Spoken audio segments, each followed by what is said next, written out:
nous avons prié, nous avons recommandé notre Père entre les mains du Seigneur. Et Dieu l'a ramené parmi nous après cette merveilleuse mission au Cambodge. Alléluia. Est-ce que tu es content de le voir aussi comme nous? Amen.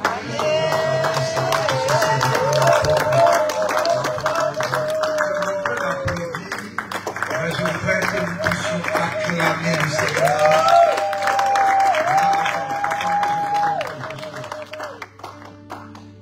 Si un ministre entrait ici tout de suite, je vais te tenir debout instinctivement.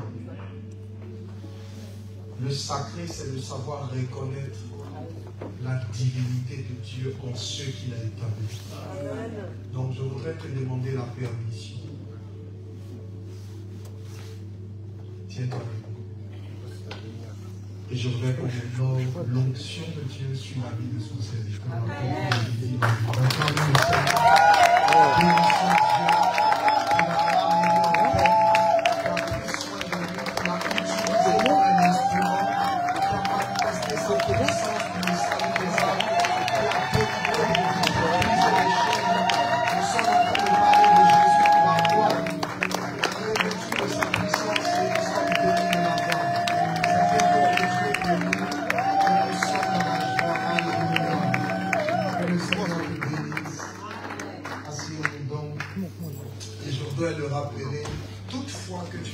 Acclamer le Seigneur pour un homme de Dieu, que ce soit ici ou que ce soit honore Dieu.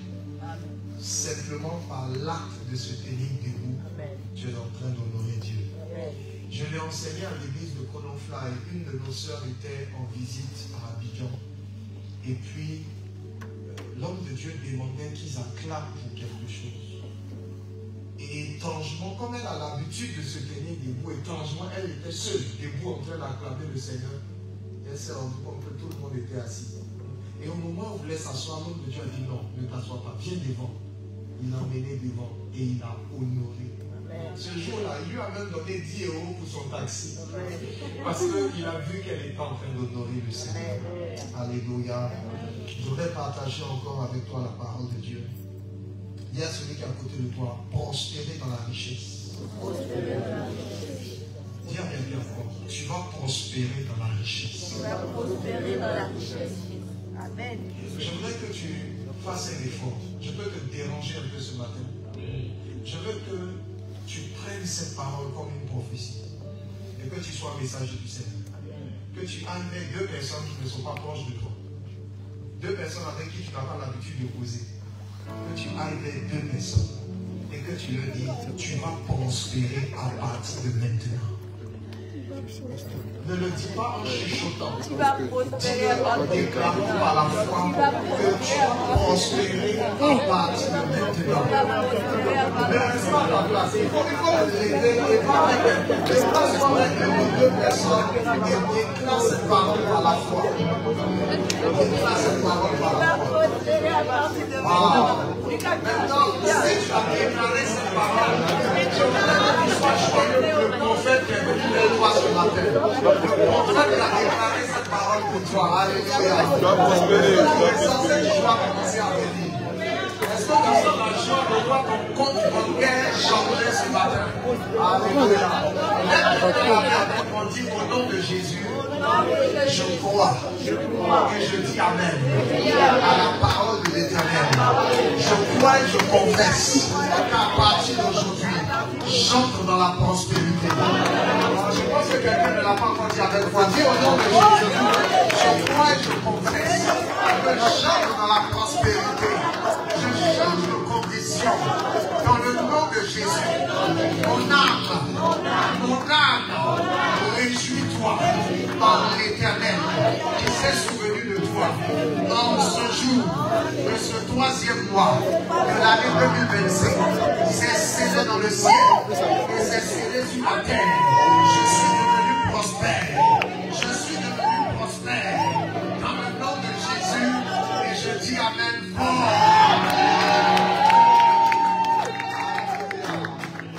Asseyons-nous et je voudrais avancer avec toi dans ce thème. Prospérer dans la richesse de Dieu par le règne de Dieu.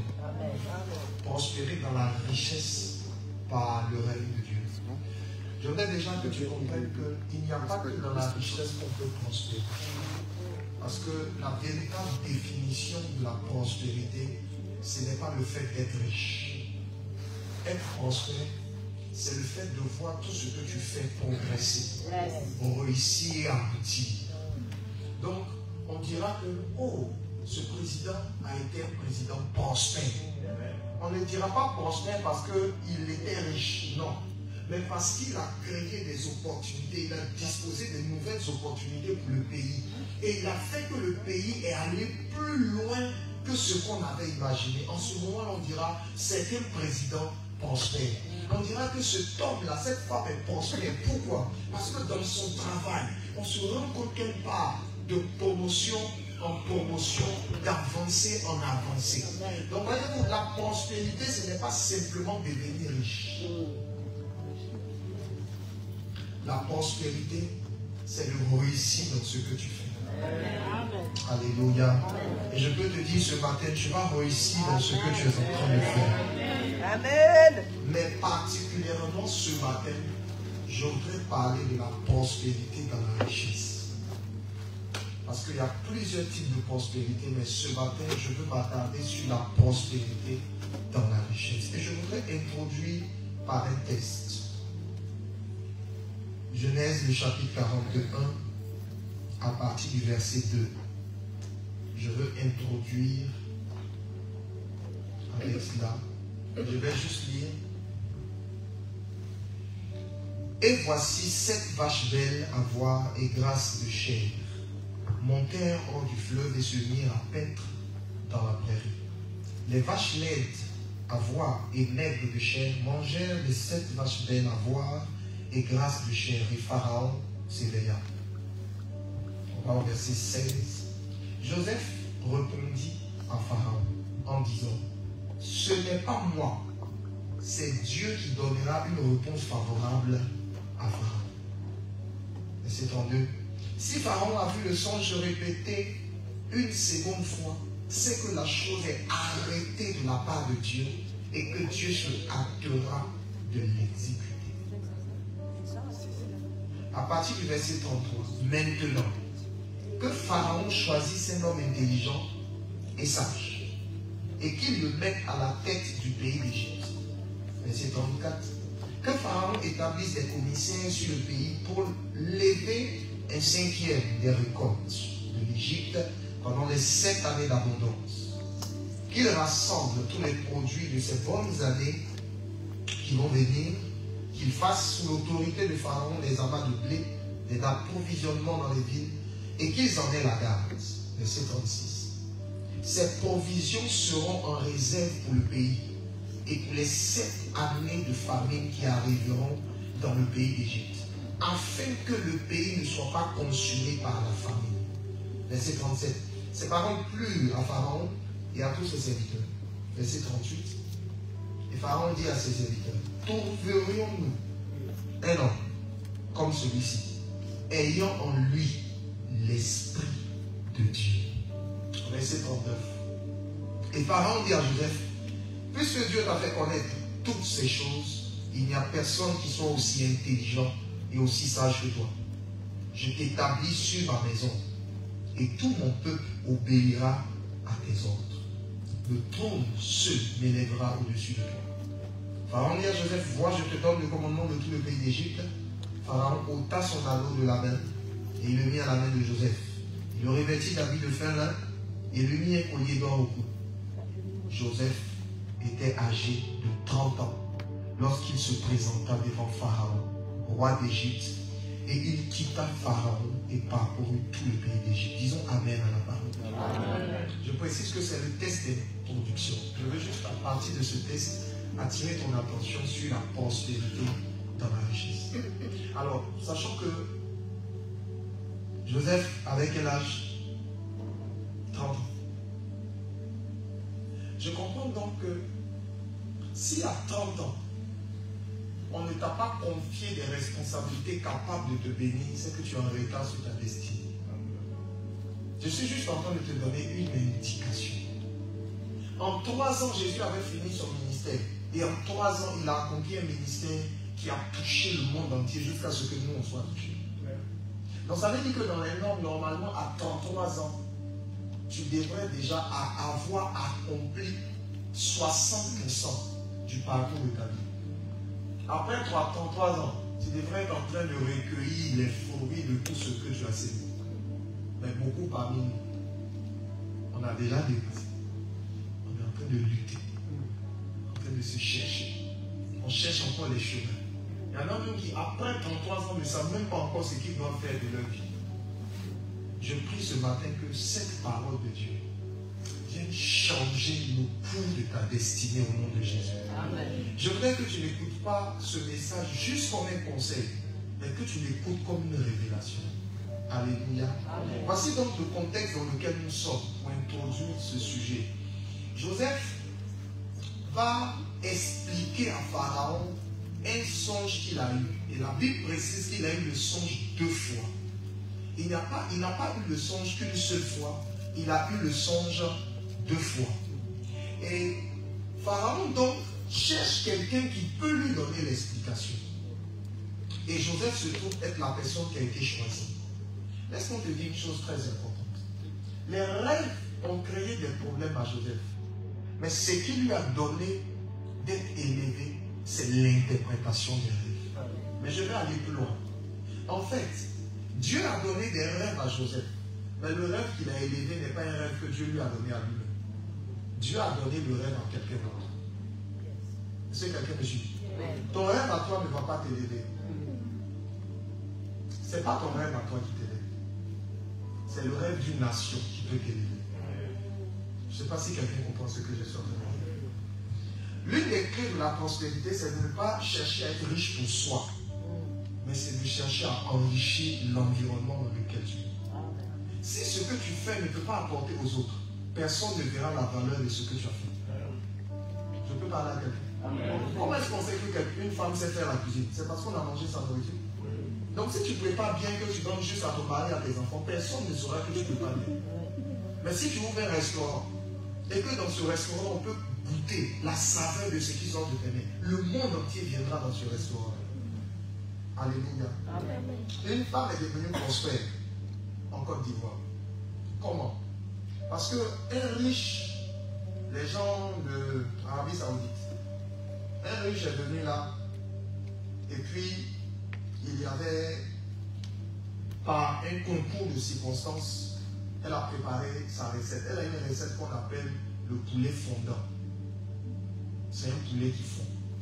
Quand tu le mets dans la bouche, la saveur du poulet fond dans la bouche. Et puis, c'est réel. C'est vraiment réel. Concours de circonstances, le monsieur a goûté à ça. Il était tellement touché. Alors qu'il était en Europe pour célébrer un anniversaire, il a demandé que cette dame vienne préparer le poulet fondant. À cause d'être seul, ils ont payé un billet d'avion pour elle et tous ceux qui travaillent avec elle. Parce qu'il dit, il veut le poulet de la Côte d'Ivoire. Donc on n'achète pas poulet là en Europe. Il veut le poulet de la Côte d'Ivoire, avec la tomate de la Côte d'Ivoire. Elle a ramassé même ses mamines. Elle n'a pas tout prendre parce qu'il ne faut pas que le goût soit un autre. Elle a pris tout ce qui était là-bas avec toute son équipe. On les a déplacés pour venir préparer. J'ai dit, à cause de poulet fondant, elle a eu visa. Je ne sais pas si vous comprenez ce que je suis en train de dire. Le visa qui a donné l'élévation à Joseph, ça a été le rêve de quelqu'un. Mais un rêve qui était chargé de problèmes. En fait, le pays d'Égypte était déjà un pays prospère. Dans la phase de prospérité, on n'aurait jamais vu la capacité de Joseph. C'est parce que Pharaon a eu un problème pour lequel personne n'avait de solution que Joseph est devenu l'homme de la situation. Tu ne peux pas devenir prospère si tu es dans une saison où tout va bien. Les hommes prospères sont ceux-là qui cherchent les saisons où ça ne va pas. Les hommes prospères sont ceux-là qui cherchent où il y a un problème. Il y a un problème quelque part. Je dois apporter une solution. Si tu sais apporter une solution au problème, tu deviendras prospère.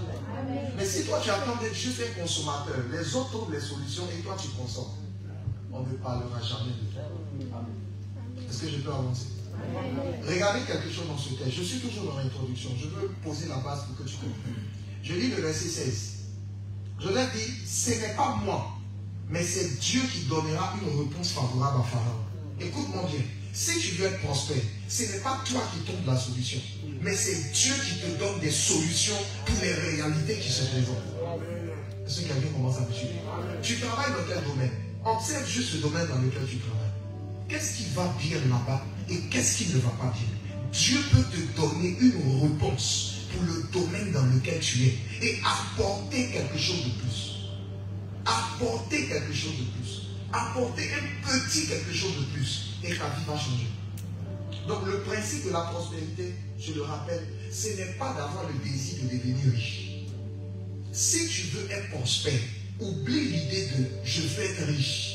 Parce que tu veux être riche là, c'est pourquoi. Juste pour avoir la possibilité de t'acheter la voiture que tu veux, de t'acheter la maison que tu veux. Mais ce n'est pas pour ça que Dieu nous a appelés. Dieu lui-même sait qu'il y a des gens ici, s'ils nous rendent prospères et riches, même dimanche on ne sera pas là. Et ne nous verra plus. En fait, Dieu te mettait dans la pauvreté pour qu'il soit sûr que tu continues à l'aimer. Parce que bizarrement, c'est quand tu es pauvre que tu pries beaucoup. C'est quand les sorciers du village d'Afrique là-bas viennent quelquefois taper à ta fenêtre, toc toc toc, on est encore là. C'est là que tu te réveilles la nuit après un songe, un cauchemar, et puis tu pries. Mais quand tu es dans les périodes où tout va bien, tu ne pries pas bien.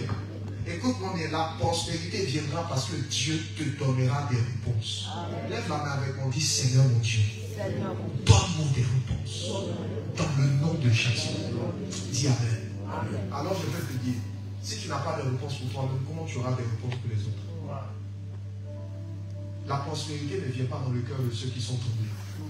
La prospérité vient quand toi-même tu ressens d'abord la paix, la sérénité et la tranquillité. Alors je ne sais pas ce qui peut te troubler. Cherche la paix de Dieu. Parce que si Dieu ne t'a pas répondu à toi-même, il ne répondra pas pour quelqu'un d'autre. Je dis souvent chez moi, là-bas, vous savez en Afrique, il y a beaucoup de gens qui aiment voir les sorciers. Et ils ont toujours des révélations sur les sorciers. Et moi je leur pose des questions. Quand tu as fini de voir des sorciers là, est-ce que Dieu t'a montré aussi ton compte en banque?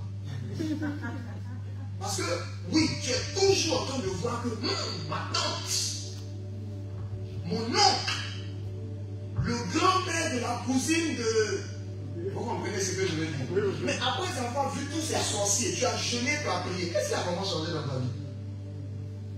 Parce qu'il y a des gens qui ne prient pas beaucoup, hein, mais son compte parle aux hommes. Son compte émet des signaux qui donnent une fraîcheur. Ce n'est pas le froid du dehors.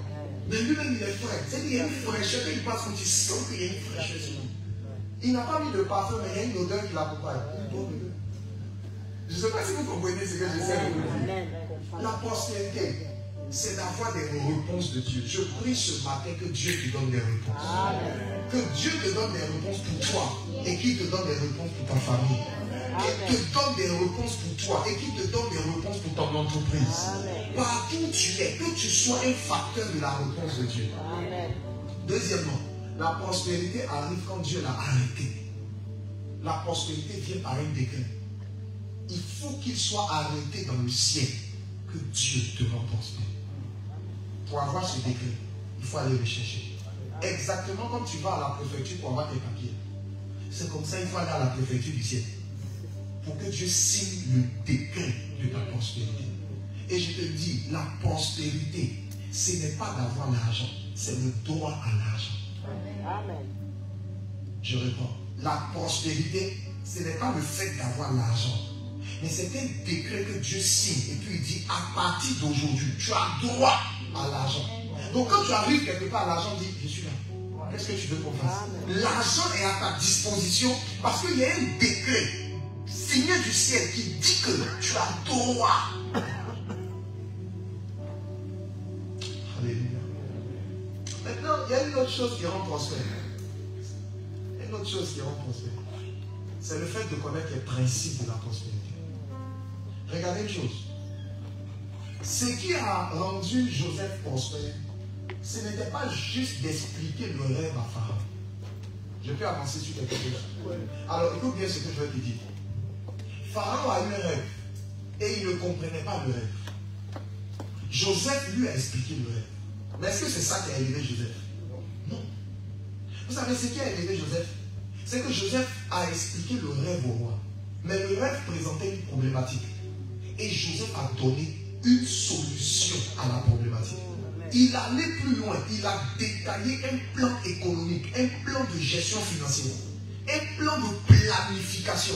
C'est-à-dire que le roi même est là et puis il ne savait pas qu'il y avait quelqu'un qu'on appelle ingénieur en économie qui était là. C'était Joseph. Regardez ce que Joseph dit. En tout cas, moi je n'ai pas étudié la finance, mais s'il y a des gens ici qui ont étudié la finance, ils pourront le confirmer. Il dit ceci, établissez les commissaires pour prélever 1/5 des récoltes. Et il nous donne ici une loi, la loi des 5 parts. Diviser ce qui est venu en 5 parts et puis recueillir une part qui est mise de côté comme une réserve. Cela sur une certaine période. Ça, c'est une stratégie. C'est une stratégie d'économie. Je pense que là, ce n'est pas le pasteur qui va confirmer, c'est le banquier qui va confirmer. Alléluia. Regardez, il va plus aider, qu'il rassemble tous les produits, ces bonnes années qui vont venir, qu'il fasse sous l'autorité du roi des amas. Ces provisions seront en réserve pour les 7 années de famine qui arriveront. Tu dois comprendre une chose. Beaucoup de personnes prient longtemps pour avoir la révélation de Dieu. En fait, ici, je me suis posé une question. Dieu a révélé à Joseph l'explication du songe. Mais en quel moment Dieu lui a dit la solution de la problématique? Dans ce texte-là, on ne voit aucunement Dieu descendre pour dire ici par l'Éternel, mon fils. Vous diviserez les récoltes en 5 parties. Et 1/5 des récoltes sera utilisé comme réserve. Dieu n'a pas dit, il n'y a pas une prophétie de ça. Donc la question que je me pose, Joseph a appris ça. Dis à quelqu'un, l'école de la prospérité. Joseph a appris ça. Il a fait un master chez Potiphar. Amen. Et puis il a terminé dans un doctorat à la prison du roi.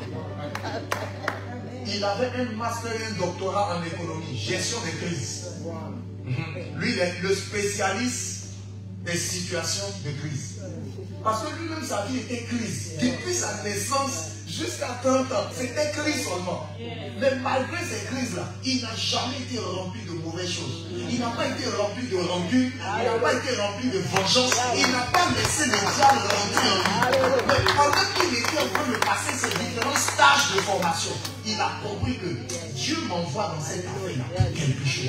Amen. Amen. Tu vois, ce que tu es en train de vivre actuellement, c'est le master de la prospérité.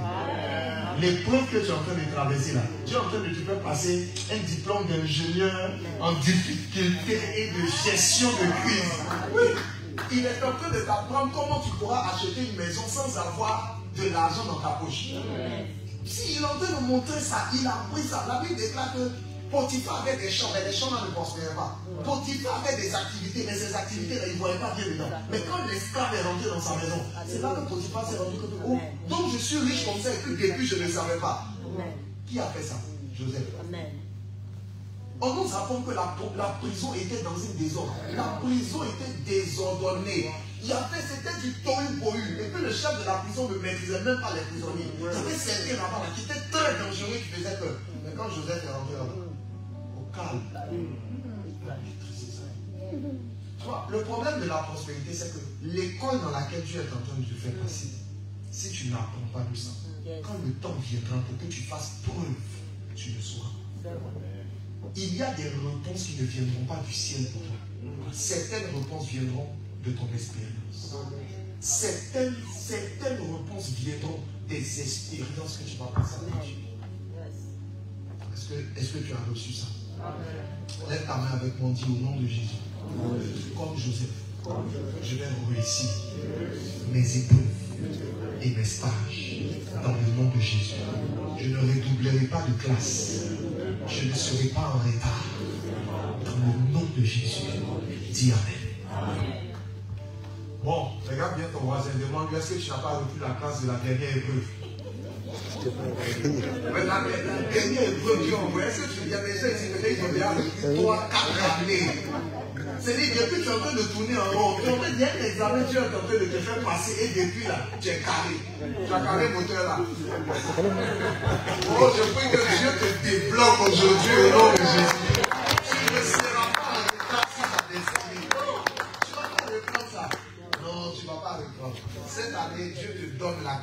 cela. Amen. Mais quelque chose me touche dans ce texte. Il dit, trouverons-nous un homme comme celui-ci en qui il y a l'Esprit de Dieu. La prospérité fonctionne avec l'Esprit de Dieu. Et je vais terminer avec ça tout à l'heure. La prospérité, ça fonctionne avec l'Esprit de Dieu. Si tu n'as pas l'Esprit de Dieu, tu ne sauras pas recevoir les réponses de Dieu. Je peux avancer. Chapitre 1. Quand tu veux être prospère dans la richesse, il faut cultiver la richesse. Il y a celui qui est à côté de toi. Cultiver la richesse. Genèse chapitre 2, le verset 15. L'Éternel Dieu prit l'homme et le plaça dans le jardin d'Éden pour le cultiver et le garder. Dieu a pris Adam et depuis il les a mis dans le jardin d'Éden. Et il les a mis là pour qu'ils fassent quoi? Pour qu'ils cultivent. En réalité, écoutez bien, Adam et Ève ne pouvaient pas bénéficier de ce qu'il y avait dans le jardin s'ils n'avaient pas appris à le cultiver. Ce qui fait qu'on n'arrive pas à gérer l'argent, c'est qu'on n'a pas appris à le gérer. Je l'ai dit ici dimanche, je suis passé. Les 10% sur lesquels tu luttes et que tu n'arrives pas à donner la dîme, ça ne veut pas t'enrichir. En fait, si tu n'as rien pu faire avec les 90%, il ne faut pas compter sur les 10% pour régler le problème. Je ne sais pas si vous avez compris ce que je veux dire. On n'arrive pas à gérer 90%, mais on pleure sur 10%. C'est que Dieu même dans le ciel, il regarde et dit, Dieu est donné. Il y en a, il lui dit, par contre, les 10%, les 90% que je lui ai donné, il ne fait rien avec. Il faut cultiver la richesse. La richesse, c'est quelque chose qu'il faut cultiver. Ça veut dire que dans le jardin, on observe qu'il y avait plusieurs choses dans le jardin. Et je peux vous dire, Dieu avait donné un repas à Adam, c'était le repas de la vie. Mais Dieu lui-même avait une autre nourriture qu'il mangeait, c'était l'arbre de la connaissance du bien et du mal. C'est parce que c'était sa nourriture qu'il a dit, ne touchez pas à ça. Ça, c'est mon repas. Vous voyez, comme à la maison, souvent on dit aux enfants, touchez à tout ça. C'est pour papa. Touche pas. Alléluia. Et il devait cultiver ce qui était dans le jardin. Mais qu'est-ce qu'il y avait dans le jardin? Il y avait la végétation. Donc, il devait cultiver en étant agriculteur. Il y avait aussi les animaux. Il devait cultiver en faisant quoi? En élevant les animaux. Il devait cultiver en élevant les poissons. Il devait cultiver en élevant les oiseaux. Il devait cultiver en fait tout ce qui était dans le jardin. C'est-à-dire que même l'or qui était sous la terre, Dieu a donné à Adam le droit de cultiver cela. La richesse, c'est quelque chose qui se cultive. Et quand on parle de cultiver, ça veut dire que ça doit devenir pour toi une culture. Si la richesse n'est pas dans ta culture, tu ne peux pas faire semblant d'être riche. La richesse, c'est la vérité. Laisse-moi vous dire, il y a des personnes qui ne sont pas riches, mais quand ils s'habillent, qui sortent, tout le monde a l'impression qu'il est riche. Amen. Bon, il y en a qui font semblant parce qu'ils aiment filmer. Mais il y en a qui ne font pas d'efforts. Il n'a pas beaucoup d'habits. Et il n'a pas des habits de grande marque. Mais le peu qu'il a, quand il porte ça, tout le monde l'envie. Tout le monde dit, ça me plaît, tu as pris ça où? S'il te dit où il a pris. Donc lui-même, il a honte de dire où il allait prendre ça. Petit marché quelque part à Montrouge, là-bas, il allait se chercher, il a trouvé un truc là-bas au pressing, c'est devenu soft et puis bon, il utilise. Mais il ne peut pas te dire, mais il y a quelque chose sur lui qui donne de la valeur à ce qu'il a. Et quand il a quelque chose, tout le monde a envie d'avoir cette chose-là. La richesse est quelque chose qui se cultive. Ça veut dire que tu dois avoir une éducation de richesse. Beaucoup parmi nous, nous ne sommes pas riches parce que nous ne faisons pas attention. Bon, excusez-moi de ce que je vais dire maintenant. Je peux le dire? Ce que je vais dire maintenant, faites attention à ça. Dans nos pays africains, en tout cas chez nous, beaucoup de personnes ratent le visa parce qu'ils ne lisent pas bien les détails des conditions qui sont présentées. En fait, ce sont des petits détails. Ils ne font pas attention. Et quand ils arrivent jusqu'au bout, on leur dit non, il y a telle chose qui manque. Parce que l'homme blanc se dit que tu es censé savoir que. Je donne un exemple pratique. Quand on dit justification financière, ce n'est pas de dire l'argent que tu as dans ton compte. Parce qu'on se pose la question. Si tu as de l'argent dans ton compte, cet argent, ça vient d'où? Si ça vient de quelque part, ça veut dire que c'est quelqu'un qui te l'a donné. La personne là, tu n'as pas donné ça cadeau. Donc tu as travaillé. Ce qui implique que si tu peux montrer de l'argent qui est dans un compte, tu peux aussi montrer où tu travailles. Et si tu travailles quelque part, tu peux prouver que tu es vraiment présent à à ton poste en train de travailler. Je ne sais pas si vous comprenez. Maintenant, si tu peux travailler quelque part, c'est parce que tu as eu un diplôme quelque part qui fait que tu peux travailler là-bas. L'homme blanc s'est dit qu'il n'a pas besoin de te dire, quand il te dit justification financière, il n'a pas besoin d'ajouter tout du travail, tout ça. Non, parce qu'il s'est dit que dans la logique, si tu peux avoir quelque chose en banque, c'est que les autres choses là, tu as déjà traversé ces étapes. Mais nous, chez nous là-bas, nous on aime quand on nous dit tout. Lève-toi, va dans la cuisine, ouvre le frigo et prends l'eau à boire et ramène. Ça, c'est ce que nous on aime. Quand on nous dit exactement qu'est-ce qu'il faut faire. Laisse-moi te dire, dans la prospérité, Dieu ne te dira pas tout. Il te donnera juste quelque chose. Exactement comme Joseph. Joseph ne savait pas qu'on allait lui poser une colle de mathématiques. Parce qu'il fallait calculer. Dans les 7 années là, qu'est-ce qu'il allait gagner et dans les 7 années, qu'est-ce qu'il allait perdre. Il fallait créer un rapport. Et en fonction de ce rapport-là, calculer comment il faut faire une réserve. Parce que pendant les 7 années, on ne va pas mourir. On va manger. Mais pendant qu'on mange, on fait une réserve. Joseph n'a pas fait une réserve que pour l'Égypte. La réserve de l'Égypte à cette période-là a sauvé l'humanité. Alléluia. Quelqu'un est avec moi? Amen. Regarde celui qui est à côté de toi, dit tu dois cultiver la richesse. Ça veut dire que tu dois apprendre. Tu dois apprendre. Chaque fois que tu dois faire quelque chose de nouveau, tu dois apprendre dans cette chose. C'est pourquoi la Bible dit que Dieu a créé l'homme et il l'a formé. Il l'a formé avec quoi? Avec la terre. Et il lui dit cultive la terre. C'est parce qu'il a formé avec la terre qu'il lui a dit de cultiver la terre. Ce avec quoi on ne t'a pas formé, tu ne peux pas le cultiver. J'avance. Genèse 4, le verset 12. Quand tu cultiveras le sol, il ne te donnera plus sa richesse. Tu seras errant et vagabond sur la terre. On arrive maintenant à quelqu'un qui cultive la terre. Donc il a appliqué le principe de cultiver. Mais le résultat qu'il attendait ne venait pas. Pourquoi? Nous connaissons l'histoire. Je citais juste le verset. C'est Caïn. Caïn ne pouvait plus profiter de la terre parce que la terre avait reçu une instruction qui était contraire au droit de la prospérité. Caïn, au lieu de profiter du droit de la prospérité, a plutôt usé de nos droits. La colère, la jalousie et la vengeance. Et il a tué son frère. Le sang de son frère était maintenant sur la terre. La terre qu'il doit cultiver là, il y avait un ordre maléfique sur cette terre. Tu ne peux pas prospérer parce que ce que tu essaies de cultiver porte un ordre maléfique. Et beaucoup parmi nous, tu as essayé, c'est pas que tu n'as pas essayé. Tu as suivi les méthodes, tu as vu ton banquier, on t'a expliqué des choses. Mais il y a comme une chose là qui fait que tout ce que tu veux planter ou investir, ça ne produit pas. Ça veut dire qu'il y a un ordre maléfique, il y a un ordre démoniaque qui bloque ta prospérité. N'oubliez pas, la prospérité, ce n'est pas être riche. La prospérité, c'est réussir ce que tu fais. C'est pourquoi il a dit quoi? Il a dit, il faut cultiver la terre. Mais Caïn ne pouvait plus cultiver la terre. Il dit, quand tu vas cultiver le sol, il te donnera plus sa richesse. Donc en fait, c'est dans la culture du sol que la richesse va venir. Donc si tu cultives et que tu n'as pas le droit à la richesse, la terre dit non, tu me cultives, mais je ne peux pas te donner la richesse. Est-ce que vous comprenez maintenant? Ce matin, je prie que le sang de Jésus vienne effacer toute ordonnance maléfique que tu portes dans ta vie au nom de Jésus. Est-ce que tu comprends la profondeur de cette prière? Pose ta main sur ta main. Pose une main sur une main. Et puis dis au nom de Jésus. Ne fais pas les yeux. Suis bien cette prière avec moi. Dis au nom de Jésus. Par le sang de Jésus. Dans mon sang. Toute ordonnance. Depuis des générations. De la famille de mon père. Et de la famille de ma mère. Ou de mes propres actions. Qui influencent ma vie.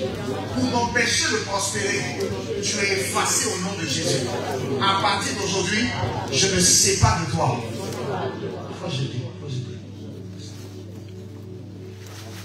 Tu es libéré au nom de Jésus.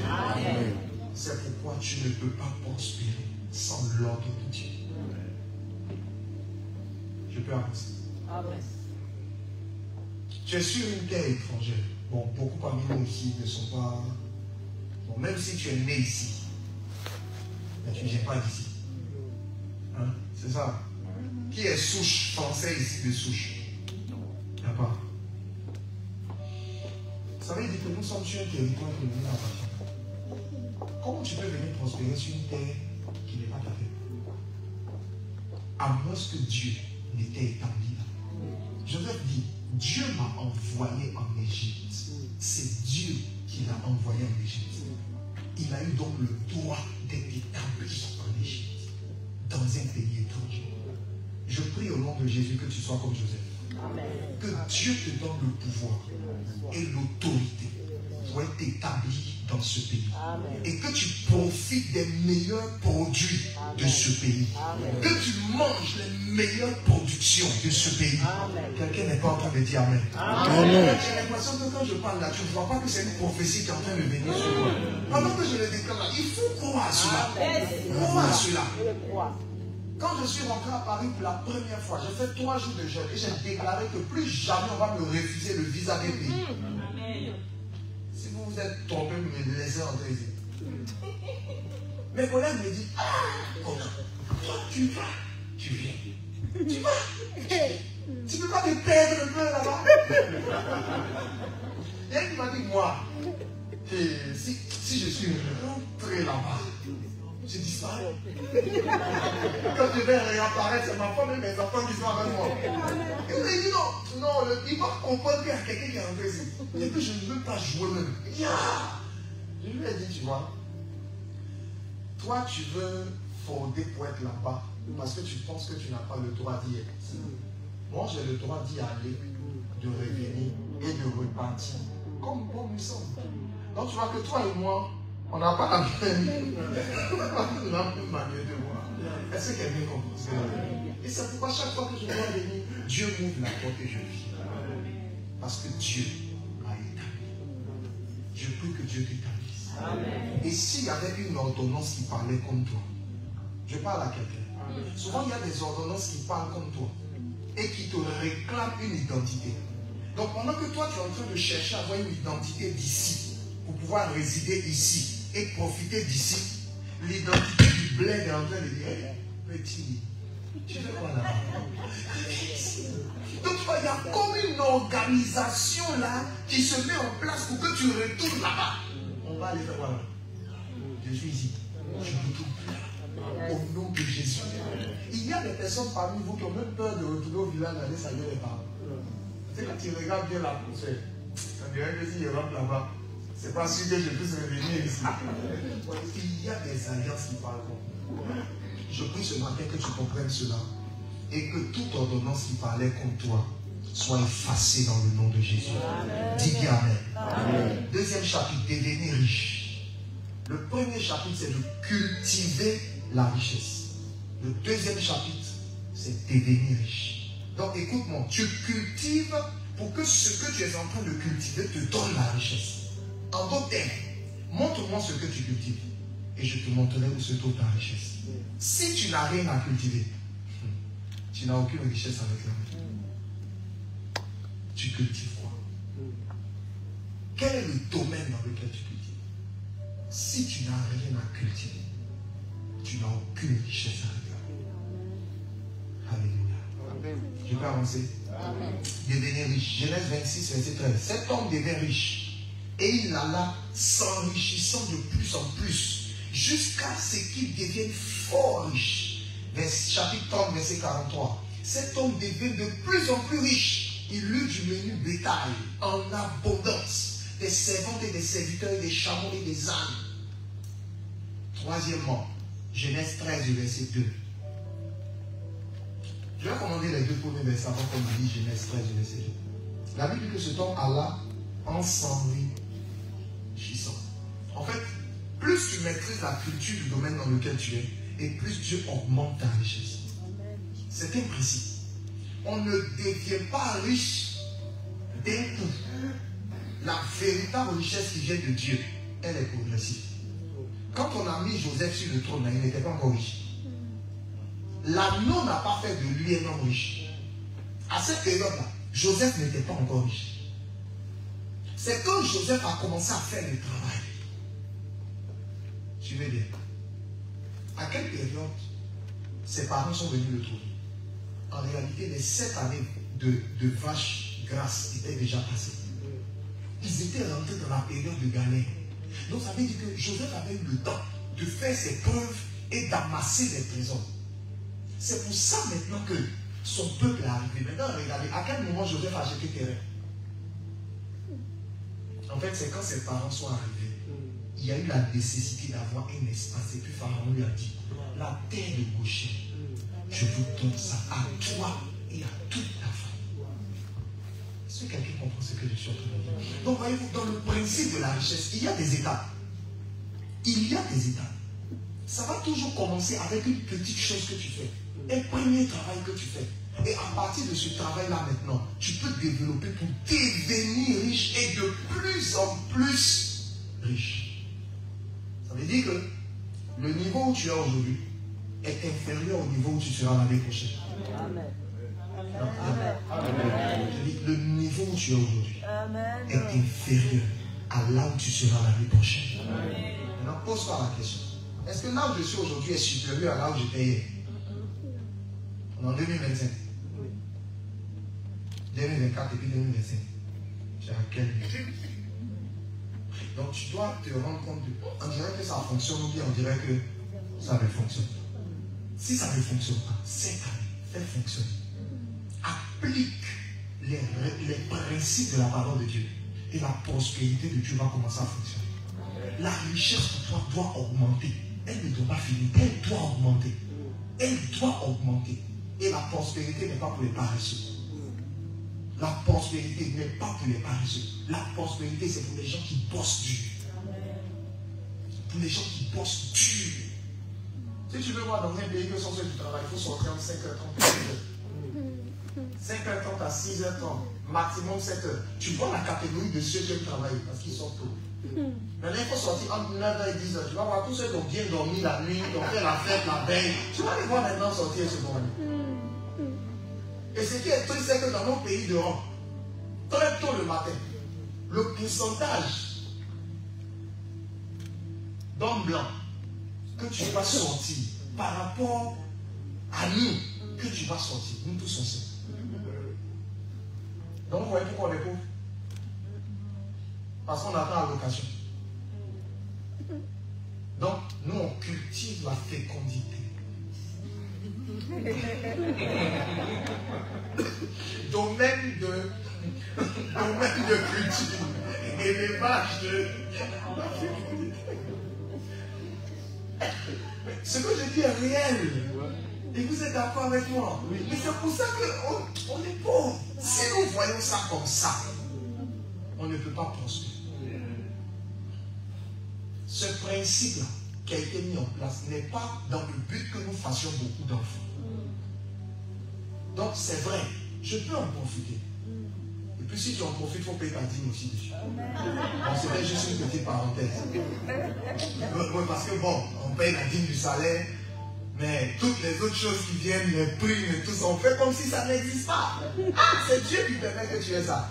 Donc si tu peux donner la dîme du salaire, il faut aussi donner la dîme des primes qui arrivent et puis des allocations aussi qui arrivent. Amen. Est-ce que quelqu'un est béni pour ça? Il faut travailler. C'est le fruit de ton travail qui va te rendre prospère. Et je vais avancer. La Bible dit que dans le jardin d'Éden, que Dieu avait donné à Adam, le fleuve qui sortait d'Éden se divisait en combien de bras? En 4 bras. Ça veut dire qu'en fait, si tu te limites à une seule entrée ou bien à un seul revenu, tu resteras pauvre, tu ne seras pas prospère. La véritable prospérité, c'est de partir d'une porte de revenus et de pouvoir l'augmenter jusqu'à 4 portes de revenus. Regardez ce que ce texte dit. La Bible dit qu'il est devenu de plus en plus riche et on nous explique qu'à un moment donné, il a eu de l'abondance. L'abondance veut dire que tu as suffisamment pour toi et maintenant tu en as plus que tu peux donner aux autres. C'est ça l'abondance.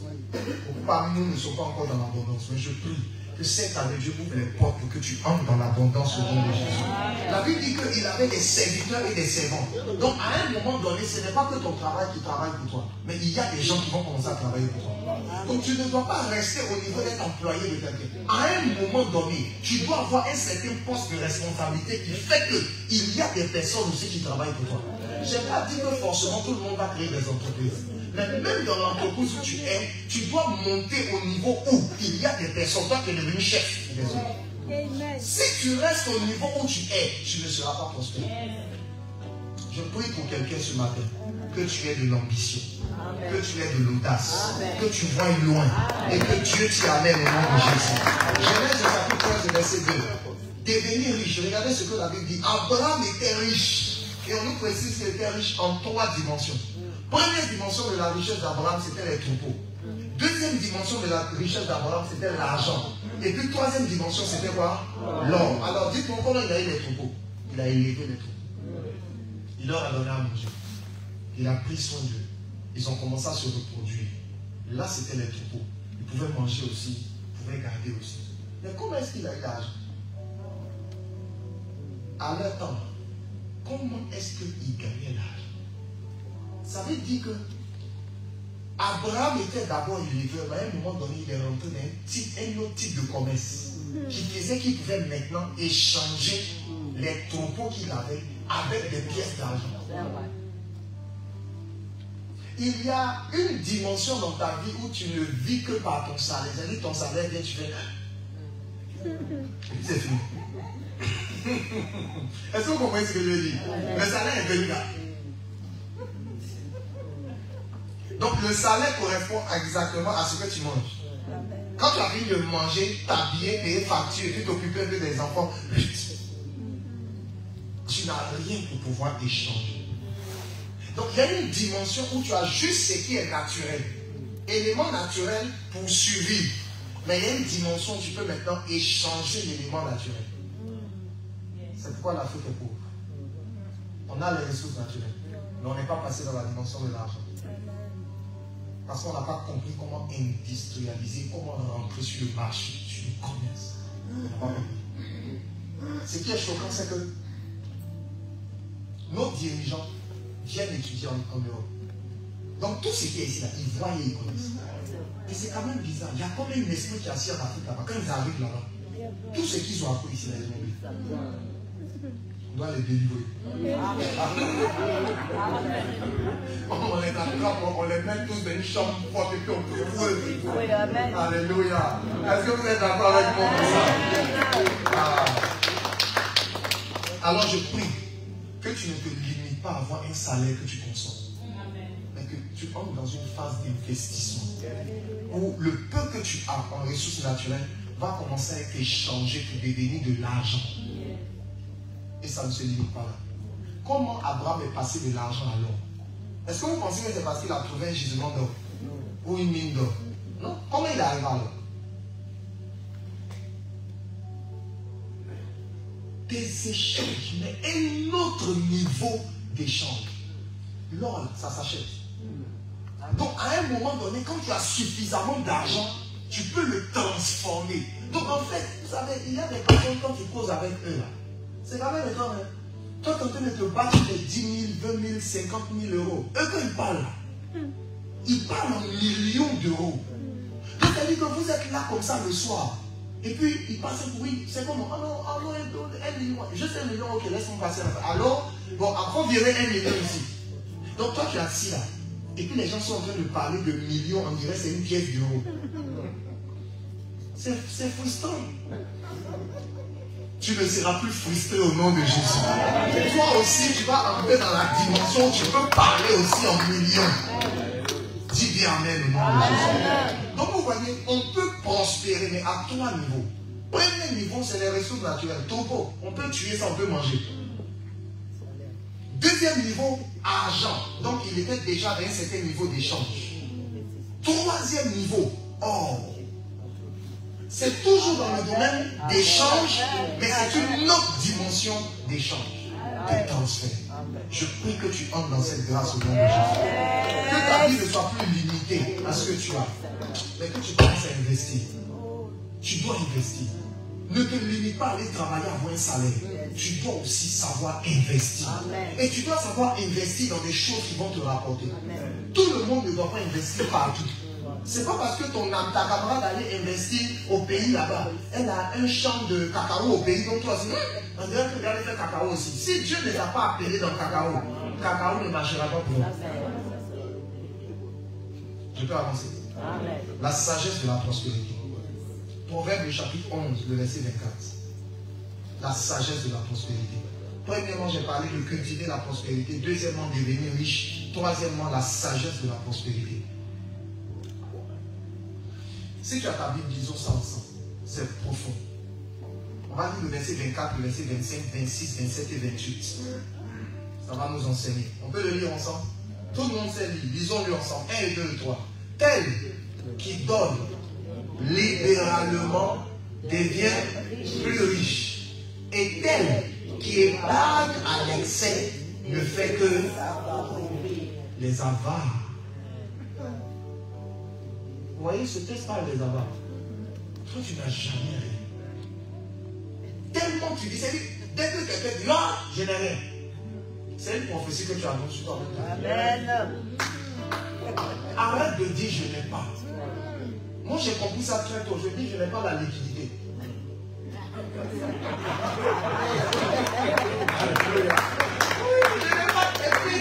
Moi-même, j'ai pris l'habitude de ne pas me promener avec l'argent. C'est dimanche, je vais avoir l'argent dans ma poche. Les autres jours de la semaine, je ne me promène pas avec l'argent. Quand je sors avec de l'argent, c'est que je sais exactement ce que je m'en vais faire. Donc les gens qui sont, pardon, tu ne peux pas me prêter. Bon, moi je ne dis pas que je n'ai pas l'argent, je dis que je n'ai pas la liquidité. J'avais invité mon épouse quelque part dans un restaurant, on était assis. En ce moment, on était encore étudiant. Je ne sais pas comment le gars là m'a vu. Je lui ai dit, ah monsieur, excusez-moi, mais la voiture qui est garée là-bas, c'est la vôtre? Je donne la tête. Il y a celle-là, il dit oui, non, c'est pas la mienne. Qu'est-ce que vous avez compris? Je n'avais pas compris. J'étais un étudiant qui disait, on est venu en bus, en transpirant. On était assis dans un bon restaurant. Il faut montrer un peu. C'est vrai. Monsieur, la voiture est rangée. La mienne, il dit celle-là. Il dit, ah bon, celle-là? Oh, c'est pas la mienne. Il ne faut pas se négliger. Donc, Dieu a déjà réservé tout ça pour nous. C'est dans le royaume des cieux. Il a déjà fait une livraison qui est en chemin vers toi. Ça arrive au nom de Jésus. Donc, ne fais pas l'erreur d'être un épargneur à l'excès. Trop épargner, ça rend pauvre. Il faut faire travailler l'argent. Ton argent doit travailler. Donc n'épargne pas trop. C'est pour ça que la Bible dit, ceux qui épargnent à l'excès vont s'appauvrir. Parce que ton argent est là, ça dort et puis ça ne fait rien. Il faut faire travailler l'argent. Jésus lui-même a donné la parabole. Il dit, si tu ne pouvais pas cultiver le talent que je t'ai donné, il fallait me remettre, je vais t'épouser à la banque et puis avoir des intérêts. Donc même Jésus, l'homme de prière, il savait qu'il y a quelque chose qu'on appelle placer à la banque pour avoir des intérêts. Je pense que tu n'as pas besoin de lire beaucoup de livres. Lis la Bible seulement. La Bible te donnera beaucoup de sagesse. Amen. Il faut donner librement. Libéralement. Il faut donner libéralement. Si tu ne donnes pas libéralement pour faire de la place, Dieu ne va pas augmenter. La première chose qu'il faut savoir donner, ou plutôt la première chose à laquelle il faut donner, c'est l'église. Investis plus à l'église. À la fin de l'année, pose-toi une question. Toute cette année, j'ai acheté des vêtements combien? J'ai mangé combien? J'ai dépensé combien pour ma santé? Et j'ai investi combien à l'église? Là où se trouve ton cœur, c'est là où se trouve ton trésor.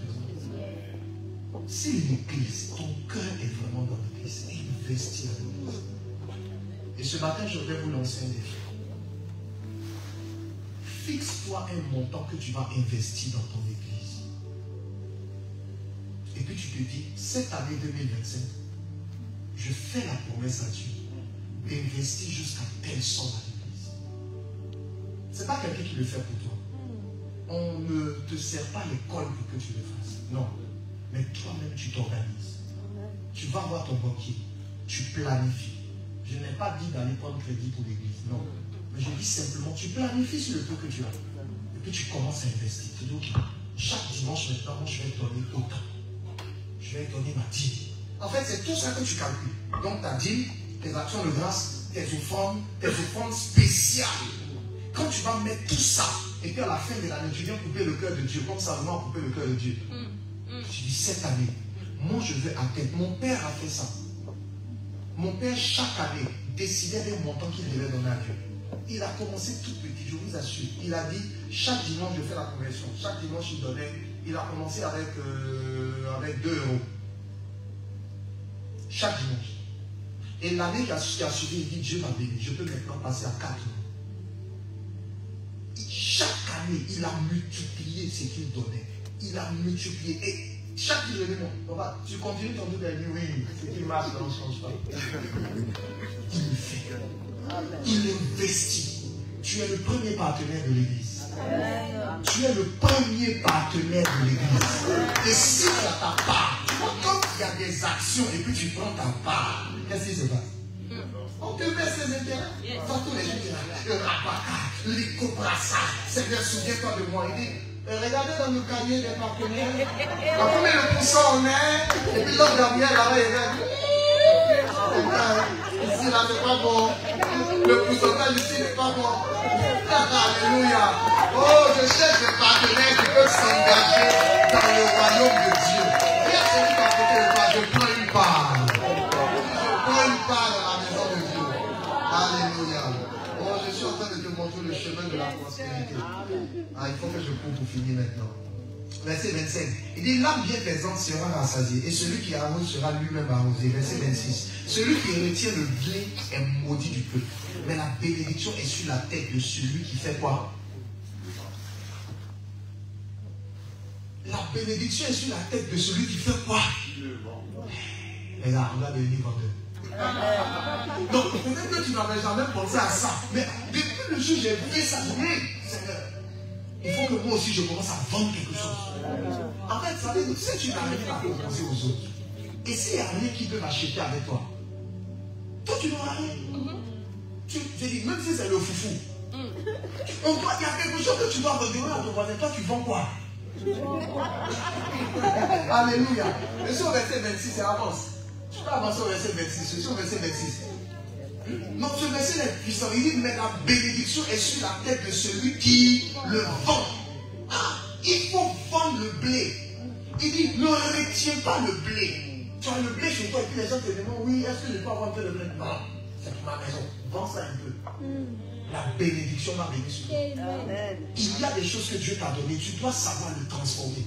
Si tu as compris ça, ta vie va changer. Je peux avancer un peu encore. Sagesse de la prospérité, verset 27. Il dit, celui qui recherche le bien s'attire la faveur. Mais celui qui poursuit le mal en est atteint. La prospérité, là, ce n'est pas être riche pour être au-dessus des autres. C'est être riche pour faire du bien. Avançons sur le verset 28. Il dit quoi? Celui qui se confie dans ses richesses tombera, mais les justes perdiront comme le feuillage. Ce n'est pas parce que tu deviens prospère que ta prospérité est ton Dieu. C'est Dieu qui te rend prospère. C'est pourquoi chaque jour, nous témoignons à Dieu que c'est lui à qui nous appartenons. Je rappelle donc que la dîme, ce n'est pas une reconnaissance à Dieu. Tu ne dis pas merci à Dieu parce qu'il t'a béni. Non. Tu viens donner ta dîme comme allégeance. Pour dire à Dieu, je t'appartiens. C'est pour toi. Ça, c'est pas pour moi. C'est toi qui me bénis. Donc, je viens te témoigner que c'est toi vraiment qui m'as béni. Abraham allait témoigner à Melchisédek que c'est le Dieu très haut là qui m'a donné la victoire. Donc, de tout ce qu'il m'a donné là, je suis venu lui apporter ce qu'il lui revient. Alléluia. Je vais terminer. Conclusion. Luc le chapitre 12, le verset 21. Luc le chapitre 12, le verset 21. On peut le lire ensemble. 1, 2, 3. Il en est ainsi de celui qui amasse des trésors pour lui-même. Il n'est pas riche pour Dieu. La véritable prospérité, c'est d'être riche pour Dieu.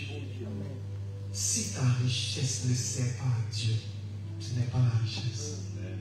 Tu vas t'appauvrir. Tu vas mal mourir. Et on le voit, aujourd'hui on a fait beaucoup de nos jeunes gens tombent dans les fétiches d'argent, les porte-monnaies magiques, des choses comme ça, même les bouteux et tout ça, c'est du fétichisme. C'est du fétichisme.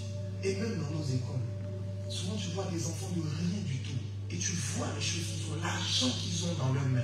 Mais ce n'est pas de l'argent propre. C'est de l'argent qui a été détourné des cimetières, détourné des forêts sacrées, détourné des œuvres des ténèbres. Ce genre d'argent ne peut rien faire. Ça ne peut rien faire. Mais si ta richesse vient de Dieu, si tu es riche pour Dieu, si tu es riche afin d'investir dans la maison de Dieu, si tu es riche pour être en premier le partenaire de l'Église, alors Dieu te fera aller de richesse en richesse et de prospérité en prospérité. Que le Seigneur te bénisse.